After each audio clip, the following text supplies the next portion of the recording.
Your apartment looks exactly the same as last year. So why did your rent just go up again? No new kitchen, no better appliances, not even a fresh coat of paint. Nothing changed. But the price of living here changed anyway. And Maya wants to know what she's actually paying for. Then she opens her door and realizes something important. She isn't the only one. And this same little moment plays out in apartment buildings across America, year after year. So who actually decides that number? And why can rent rise when the apartment itself hasn't changed? Because behind that one number is a much bigger system than most renters ever see. To understand it, we have to follow your rent money far beyond your apartment. The first explanation is simple. Owning an apartment building costs money, and those costs can rise. Higher taxes, insurance, repairs, or financing costs can eventually find their way into the tenant's rent. When those expenses climb, raising rent can simply be a way for an owner to keep the building financially workable. But here's where the simple explanation breaks down. Rent can rise even when those costs barely move. Because rent isn't determined only by what a building costs. It's also determined by what renters will pay. When more people want homes in a desirable area than there are homes available, landlords gain something powerful: pricing power. If 10 people want the same apartment, the owner doesn't need to offer the lowest price. Someone may still say yes. Maya could leave, of course. But when she starts searching, the cheaper escape she imagined is surprisingly hard to find. And moving isn't free. A deposit, movers, boxes, application fees, and lost time can turn leaving into its own expensive decision. So staying can become the cheaper choice. Even when staying means agreeing to pay more, one increase may feel manageable. But repeat that process year after year, and the difference starts getting much bigger. And that leads to a deeper question. What happens when housing stops being managed like a local property and starts behaving like a financial asset?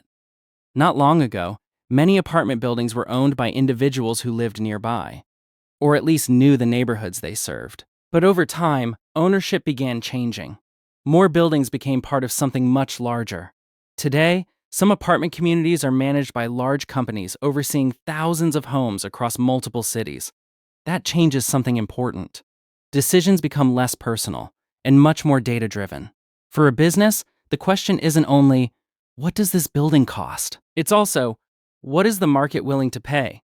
For Maya, the change doesn't arrive as a headline. It arrives as a new logo on the front of her building. Researchers have examined whether different ownership models can lead to different pricing patterns in some housing markets. Large apartment purchases are often financed through a mix of investment and borrowing, which creates pressure to generate returns. Housing can be two things at once: a place for people to live, and an investment expected to produce financial returns. And every time a building changes hands at a higher value, the financial expectations surrounding it can change too. Every month, Maya pays for a place to live. But in a larger financial system, that same payment can also become part of an investment return. And this isn't limited to one neighborhood. In many major cities, large investment firms now own substantial apartment portfolios. When one major owner changes prices, nearby competitors often pay close attention to what the market is doing. Over time, pricing changes in one part of a city can influence expectations across an entire local market.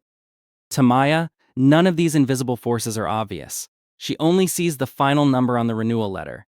But there's another layer, one powered not by people alone, but by software analyzing enormous amounts of market data. Some property managers use software that reviews market information and recommends rental prices. The software doesn't look at just one building. It can evaluate many different signals at the same time.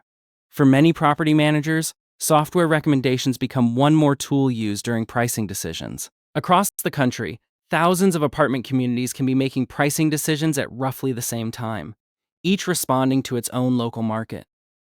As technology spread through the rental industry, software-assisted pricing became increasingly common in many markets.